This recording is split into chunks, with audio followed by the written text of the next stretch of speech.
Hey guys, it's with Vengeance, and today we're looking at the Bat-Chatillon 25 tons French tier 10 medium tank.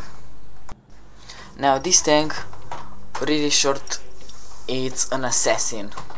It can be killed pretty easily, but if it gets into the late game, it's going to be a monster. You can, with your autoloader that carries 1950 damage per drum, you can decimate absolutely any damage tank, and you can even kill a same tier 10 medium tank like the T62A. It happened.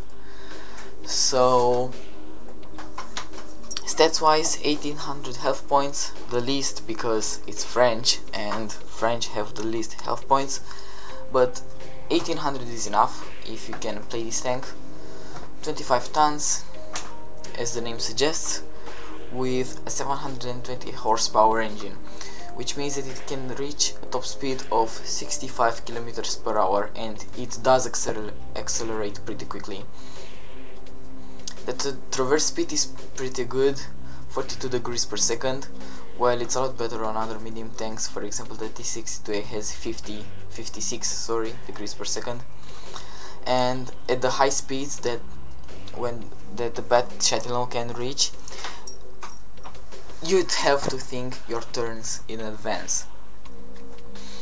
The armor is bad, it's 60, 40, 30, and the turret is 50, 30, 15. So if anyone is shooting high explosive at the sides or rear, they are going to penetrate. At the front, the hull, let's say, can withstand high explosive shells, because in order to the high explosive won't penetrate the armor, it will explode on the surface, because usually high explosive shells of very high calibers have about 100 millimeters penetration, and this armor is 60 and pretty angled. So, and you also can't overmatch it, because to overmatch it you need 3 times the amount, which is 180 millimeter. So the only tank in the game that can overmatch this armor is the British FV215B183. And also the armor can sometimes bounce shots. Like once I passed a full clip from an AMX-50B. I think that guy cursed his days. So it can sometimes do, but never rely on the armor. It's going to, like winning the lottery, when you're going to bounce a shell. So it's a very fragile tank, which is pretty quick, and it has a very good gun. I really like this 105mm Emily 57, because it's perfect for what this tank is designed for, which is either ambushing or assassinating tanks, and this gun is just perfect for that. So we can't really look at the rate of fire. In fact, it doesn't even show the rate of fire anymore. It says that so it has 5 shells, 390 alpha damage each, which means that compared to the Foch 155, when you miss one shot, it's not that a big deal. It can be, depending on the situation, but the lower the damage per shot is, the lower it affects the DPM of the tank. So 2.73 seconds in between shots, which is okay for not autoloader. In fact, this is the standard time. Only the Americans on the T57 Heavy and the T69, I think, have 2 seconds reload time between shots, and the complete loading is 40 seconds. I have ventilation, and that decreases to about 36 seconds. Also, I think I'm going to drop some skills and put a Brothers in Arms. And the accuracy is okay, 0.38. It's not that good compared to the other tier 10 medium tanks, but it's okay, it does the job. Aiming time 2.7 seconds, could have been worse, 3.4, but this tank really excels at short ranges. You can snipe, you can totally snipe, but the way you want to play this tank is just when you get to an enemy that is off guard and you load on him until he realizes what's behind him. So the accuracy doesn't really matter on short ranges, but because it has 0.38 you can snipe with this tank. And the penetration is very good, 259, which is the same really compared to the others, like the T62A has 264, the 50M has around 270, I think it actually has 270. So the penetration is the same. You can't, the difference between this penetration and the other is so small that you can't really say that, well, I would have penetrated the tank if I was in the 50M. You can't say that. The difference is too small. So the gun is, I think, it's a very good gun platform and a very good gun, which means that the tank itself is good. Equipment wise, vertical stabilizer, encased gun lane drive, and improved ventilation class 2. This is what I'm going for. You don't really need gold ammunition. You can do it. You can do the job with APCR as well, only in Clan Wars if you want to play this tank. And repair kit, first aid kit, and automatic fire extinguisher. You don't get on fire that often, but when you do, you really wish you had a fire extinguisher, especially an automatic one. And crew, 6th Sense commander, snapshot gunner, and repairs. In fact, smooth ride for the driver, because really what you need is you want the aiming time to be as small as possible. So you get smooth ride for the driver and snapshot for the gunner. When that hits 100%, I get repairs, because this tank being a frontliner, and you get really quickly into danger, but you can also get really quickly out of danger. So you really need repairs in case someone tracks you, and for all the other modules. So for all intents and purposes, get repairs. Second skill, I think I might drop this one for Brothers in Arms, because I think Brothers in Arms is the best skill you can get. Well, it actually depends on the tank, but overall. And camouflage, because if you want to stay hidden and do stuff like you come out, you stay in the bush, you spot an enemy tank, and then you go behind the bush, you want not to be spotted, so camouflage for the win. And last thing I want to add is, let's see, I want to talk about the grind overall of this tank. So really I'm not going to go through the lower. ALC-AMX is a very good tank. I enjoyed playing the ALC-AMX a lot. I think this tank should be a keeper, like you get 100% crew on it and you buy all the stuff, because it's really fun to play. Next, the AMX-12T, not as much fun to play as the ELC-AMX, but still I think that I enjoyed a lot. And of course, if you're a scumbag and you have no life, you can go for the artillery line. The AMX-1375 is not as good for its tier as the AMX-12T was. Well, I didn't enjoy this tank really much, but well, it was my own taste. Next is the AMX-1390, and this is where you start getting a glimpse of how the Bat-Chatillon is going to be, because you have no armor, the reload is pretty long, and compared to its own tier, it has a pretty big damage per drum. So this is, if you know how to play this tank, you probably know how to play the rest of the line. And you might not really be really good in the AMX-1390, but you're going to get better on the way. The Lorraine 40 is like a change from the AMX-1390 to the Bat-Chatillon. No armor, not as good camouflage, but it practically has the gun of the Bat-Chatillon, if I'm not mistaken. Where it is not really, it's a 100mm versus the 105 of the Bat-Chatillon.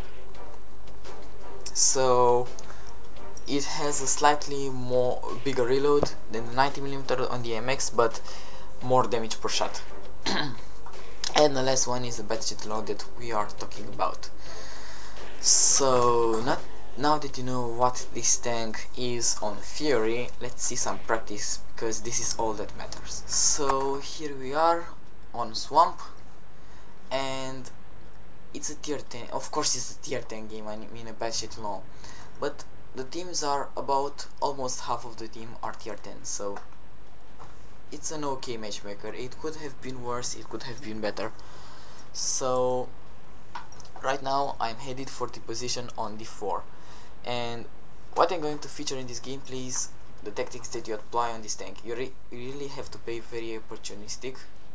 I almost got drowned here by this D125.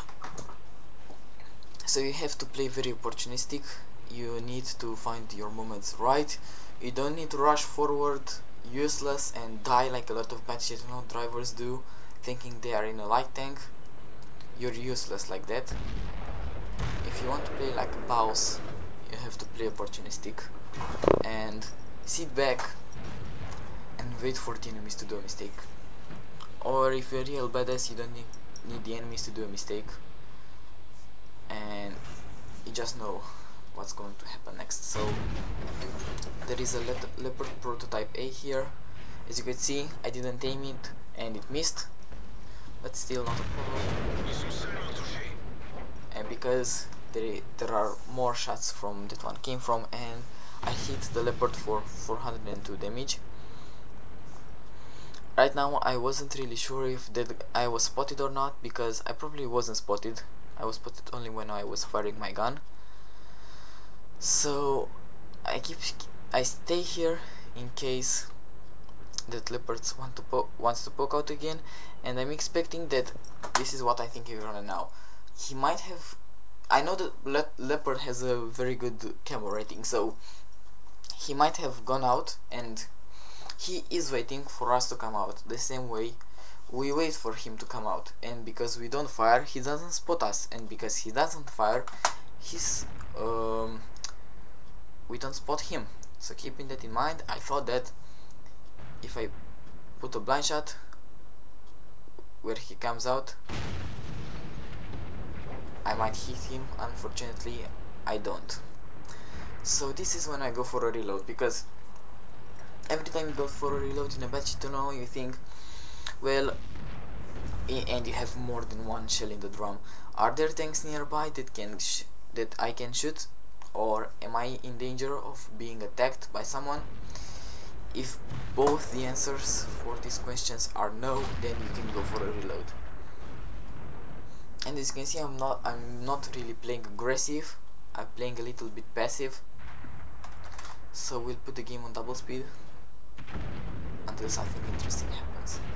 So seeing that there is nothing that I can really do on this side, I move here, and I want to get some shot on those guys there, but I see that they are after that ridge. Also, I'm not leaving this hill because I know that if the tank destroyers up there do a mistake, I can put shots in their sides, or if they want to push really. So this is what I'm waiting for. This is why I'm not leaving the hill. So I put one shot into the leopard, I get spotted, and somebody hits me once from the flank. A tortoise hit me, as we're going to see later, because he was the only guy that would have been able to shoot at me when I was in that position. So Pagani is going after that leopard to dig him out of his position, because where he is right now, that is a really good position, as long as he pokes out when we're not paying attention. And I spotted T-57 Heavy with his back at me. Put one shot, two shots, as you can see, both shots went on the middle. Well, this is more RNG, because the gun really, how the gun shoots is basically that circle, and saying that the gun is good because it hits on the middle is not the gun, is the RNG. So one shot goes low and the other one hits the tortoise in his back, and I'm going through another reload. So we're going to put this on double speed again. I get spotted because there are tank destroyers in the back, So what I'm thinking right now, because I see that they want to push, so and I am almost reloaded, so I'm getting into a position where I could put flanking fire on those tanks. So this is what I've been waiting for in this position. This is the moment I've been waiting for my entire game. So 1 shot, 2 shots, 3 shots, 4 shots, I track him, and last shot. So 1 drum, 1950 damage there, and I noticed that all my allies in the back died, so instead of sitting here and being an easy kill, I climb down actually, I dive. So I'm thinking, I see that this E50 there could rush our I-8, he would kill him, and because I'm reloading I would be no use. So instead I want to find myself a position where I can shoot the enemy tanks in the north going for our base and also support Pagani on the other flank. But killing those enemy tanks that want to rush our base is a lot more important. So I get spotted, I don't really know by what, and then I spot a T-62A, and this is that guy is probably the one that spotted me. There he goes, he spotted me again, and I know that there is somebody that shot me there from a couple of time ago, the tortoise that we put 2 shots into and only 1 penetrated. And I don't really want the tortoise to shoot me, because given the fact that he has a huge rate of fire, oh nice ammo right there, because he has a massive rate of fire, 3400 damage per minute without protecting arms or ventilation or gun you know how it's called, herp-a-derp.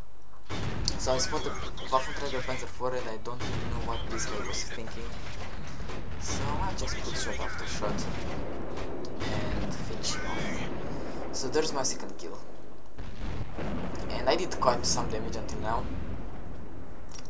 at least 3000, because I put the entire drum into the tank distress in the north, I killed the Waffenträger for 1000 health, and also did some damage before, so I think I'm on 3000 and something damage. I spotted this T-30, I know he doesn't see me, so I want to reload and put 1 shot into him. I'm hoping he's not going to back off. So I come out. As you can see, my marker in the middle was a little bit green. That's because I had a shot on him, but only for a fraction of a second, and I'm not going to take that shot. So I'm still in the middle, but this actually is a really good position, and I'm waiting for this T-125 to do a mistake. I'll put the game on double speed, and there is an E-75. So he comes out, he does a really big mistake, and I finish him off, and there is my third kill. So putting the game on double speed again, I noticed there are only 4 enemy tanks left, and from a pretty tight game we're winning this really hard. So there is a T-125 there. I noticed the T-30 on my left, so I can't really do a Top Gun now, but I'm going for this T-125, and check this out. So I'm coming, I aim. Booyah! Ammo rack. Turret flew off. It would have been pretty funny to see if the turret exploded on me. Yeah, that wouldn't have been really nice, was it? So there is a Yak Tiger, and I know I've put a shot before in this Yak Tiger when he was advancing through the north, and I have 3 shots in my drum, and their potential damage is 1200, so I can't really kill this guy in 1 drum, unless I get really lucky. So there he is. I put 1 shot without aiming, shot goes on middle, so as you can see the RNG was on my side. The other shot tracks him, so I have 1 shot left, he is on 1100 damage. I put 1 blind, come on RNG, and I spot him and I put him on fire.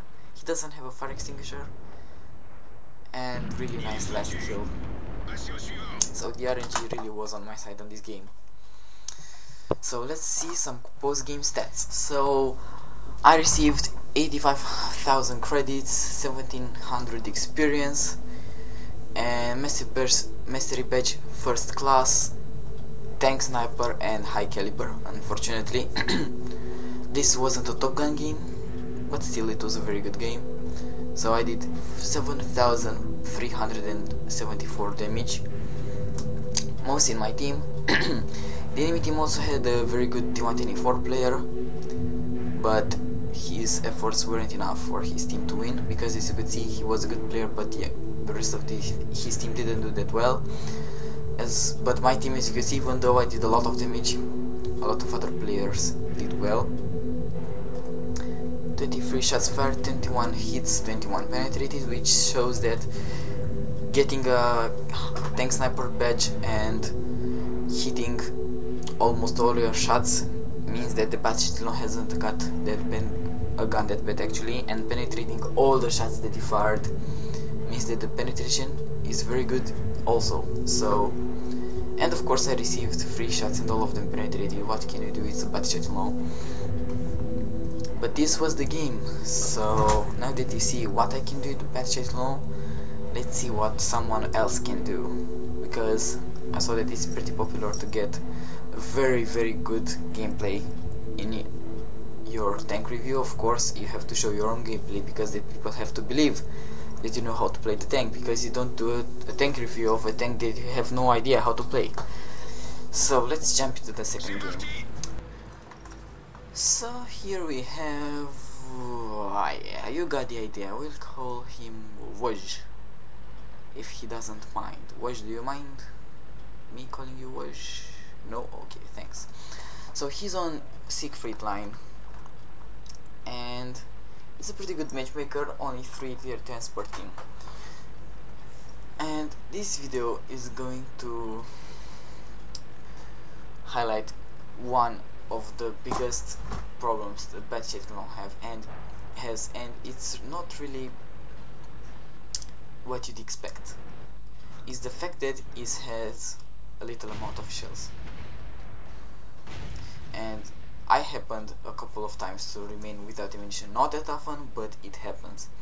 And when it happens, especially when it's very late game and it's crucial to have ammunition in order to win, you have no ammunition, and that is very painful. So keeping that in mind, let's see what Woj can do. So he is basically he's fighting in the town. So he encountered an IS-3 and a tiger, and what you see him doing here is side scraping. And before I saw this gameplay, I didn't really know that side scraping was a good idea in the Bat-Chatillon, because it only has 40mm of side armor. But the thing is, because it has its turret in the back, and because a lot of people, when you're shooting at the side of the tank, a lot of people usually shoot in the tracks, and so the tracks absorb a lot of damage. So he only took 1 shot there from the tiger, and the other shot that he received was in the track.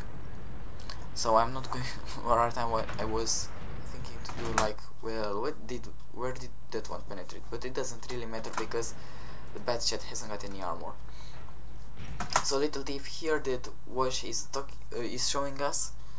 Usually in the Bat-Chatillon, when you're coming around the corner and you know there are enemy tanks, come with your back, because the turret is in the back. What I would have done here is I would have probably went around showing my back freely, but he keeps side scraping, and it shows that this is actually a pretty good idea.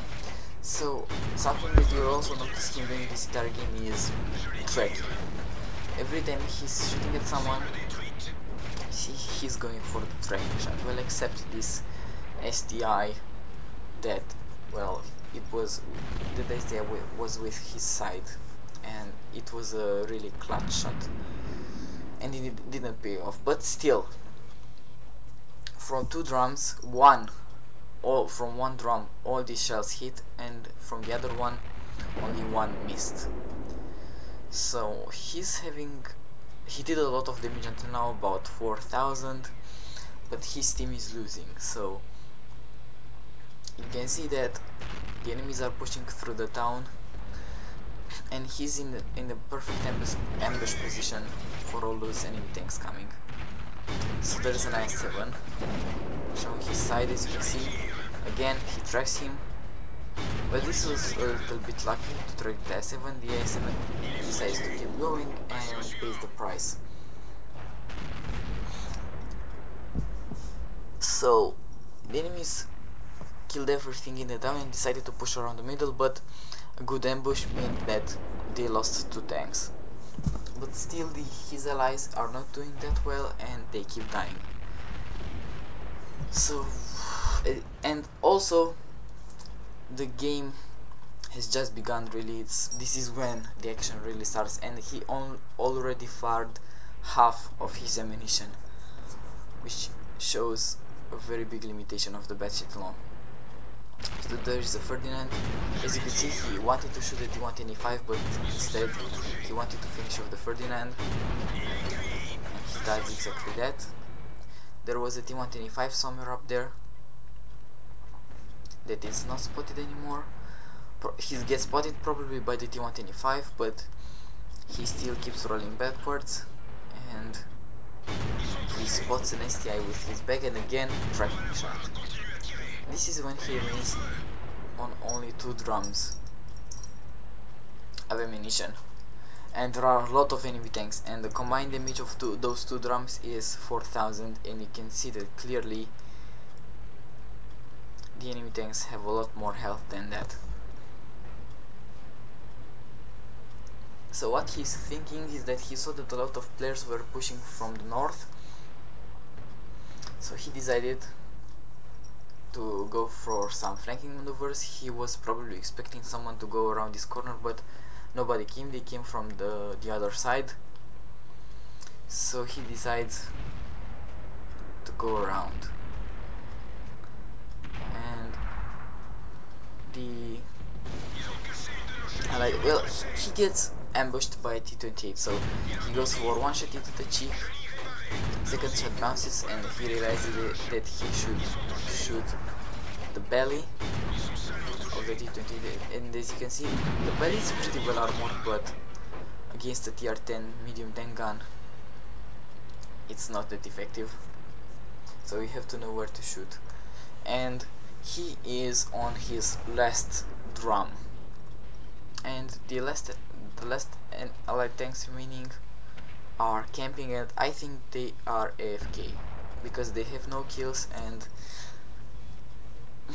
if they were not AFK, maybe the outcome of this game would have been different. I don't really know the skill of those players. So he sees that all the enemy tanks are somewhere around G6, so he wants to go further down. He spots an AFK STI, and there's a Waffenträger E100. Puts one shot, gets tracked from the back by a Tiger. The Tiger shoots him again. He really needs to hit the Waffenträger really quickly. The Waffenträger doesn't manage to put the shot, and he's just left without shells against 3 enemy tanks.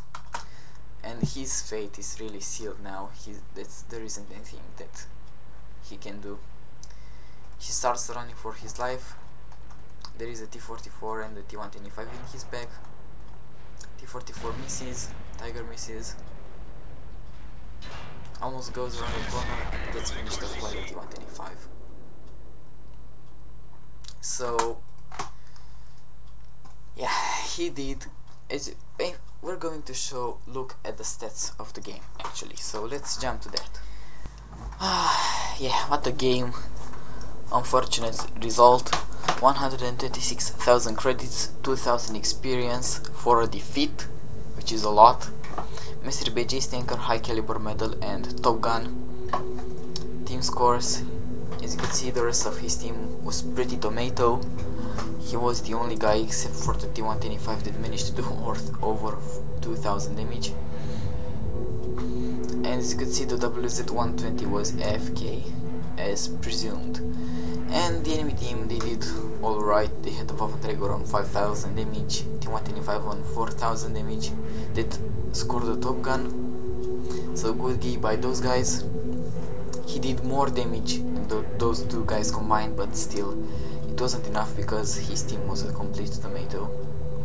As you can see, the accuracy again, 30 shots fired, 29 hits, 27 penetrations, and the limitations of the Bat-Chatillon consisting of the relatively small amount of shots that the tank can carry.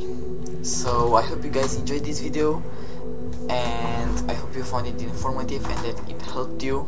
Maybe it made you think about buying the Bat-Chatillon, or if you already have it, maybe it helped you on the gameplay. And subscribe for more awesome videos. Have an absolutely awesome day.